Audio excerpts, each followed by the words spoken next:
I'm Barbara Smith. I'm an occupational therapist and I work with patients in their homes who have low vision. Most of my patients have macular degeneration. Some of them have glaucoma and occasionally they have diabetic retinopathy. The first step in receiving my services is to get a referral from a physician, usually an ophthalmologist or retina specialist, and occasionally a low vision optometrist who recognizes that patients may need some extra training in learning how to use their new optical devices, their glasses or their magnifiers. Patients don't need to be legally blind to qualify for my services, but they need to have vision that is 20/70 or worse when vision is corrected in order to qualify for Medicare services reimbursement. So my services are paid for by Medicare or secondary insurance along with the Medicare. My goal is to help patients be as independent as possible in their homes.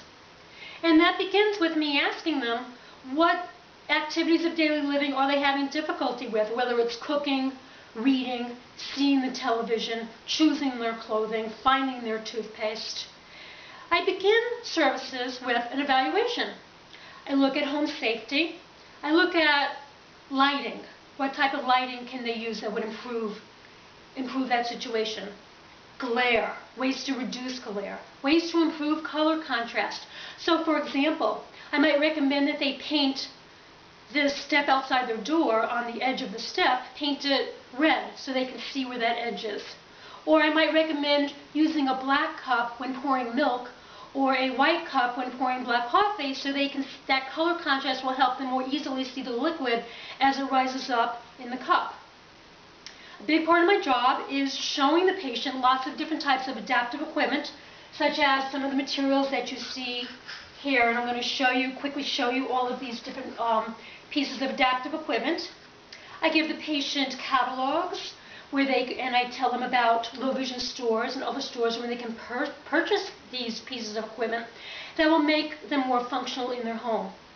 I also train patients to use eccentric vision or their side vision or new reading techniques, because patients who have macular degeneration lose visual acuity with their central vision, but fortunately they will always maintain their peripheral vision, and by learning new techniques of viewing and reading, they may be able to more easily read. So let's take a look at some of these pieces of adaptive equipment. Using large print or large numbered objects, such as large numbers on a medication container or a large numbered telephone or a large print calendar, large numbered clocks, make it easier to use those types of devices or appliances in the home. Using color-coded measuring spoons and cups rather than objects that have to be read will be more easy to use. Patients who can't read the small print on cans and frozen containers can benefit from labeling in large print and then using a rubber band to attach this to the food so they can more easily go in the refrigerator and read what a food item is. If a patient can't see water boiling, just put an orange ping pong in a pot of water, and when the orange ball dances around, they will know that that water is boiling. If they can't see the lines on appliances or oven settings, laundry settings, I can help them by painting a line on an appliance so they can more easily see that orange that indicates a specific setting that they use regularly. Now, many patients want to be able to more easily read and write. It's a very big concern for many people. So I tell them, first of all, just using a clipboard that makes the reading material flat will make it easier to read as well as write. Yellow has less glare, so using yellow paper with bold lines will make it easier for the patient to read back after they've written. And by using a bold pen, and this is a low vision 20/20 pen that doesn't bleed through the paper, using a pen such as this will make it easier for them to read back their own writing. And they may also benefit from a writing guide where they write inside the lines and they can feel where the writing needs to be. They sell these writing guides for envelopes and checks and other paper products. Many patients are troubled by glare, so use of a visor while watching TV or using computer can be helpful.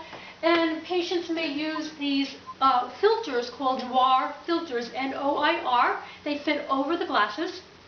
They enable light to come through, so you're not cutting down on light, but they cut down on glare. So they're not disturbed by the glare, making it easier, again, to read, use the television, use the computer screen. Another example of enlargement is this large print check registry used with their checks. You could also get large print calendars and many other products that I would go over with the patient. And then one type of recreation activity adaptation would be using large print cards. I also go over with patients who are interested in technology, ways to have large print on their computer, ways to enlarge print on their computer. Use of a CCTV, which is a closed circuit television. These are devices where you place the reading material on a flat board, move it around, and they can read large print writing right in front of them to see what was written. So some technology that I can review with the client. Now, if you're a doctor, please share this information with your patients and make a referral. I work with patients on the North Shore of Boston and Massachusetts, in towns surrounding Danvers, Beverly, Salem, Newburyport, Gloucester, Hamilton, Topsfield, all of those towns in that general North Shore area. And if you're a patient or a family member or a friend of a person with low vision, please tell them to contact me. Call my cell phone, 508-843-3147, or email me at B as in Barbara, bsmithotr@msn.com. Visit my website, geriatricot.com, for more information. And I look forward to hearing from you and working with you. Thank you.